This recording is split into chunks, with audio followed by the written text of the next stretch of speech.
எனக்கு மனசு எவ்வளவு கஷ்டமா இருக்கு தெரியுமா? உன்னை ஏதாவது கஷ்டப்படுத்திருந்தா என்னை மன்னிச்சிடு. மனசுல எதுவும் வச்சுக்காத.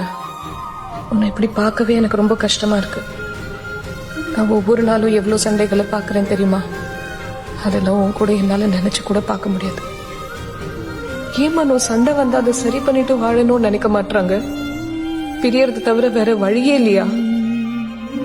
நான் அவங்களெல்லாம் பார்க்கும்போது எங்க நமக்கு அந்த மாதிரி எதுவும் நடந்துருமோன்னு பயமா இருக்கு மனோ. அதனாலே நமக்குள்ள ஏதாச்சும் சண்டை வர மாதிரி இருந்தா நான் தூரமா ஓடிடுவேன் மனோ. என்னால நீ கஷ்டப்படுறது பார்க்க முடியல. என்கிட்ட எப்பவும் போல பேசும் மனோ.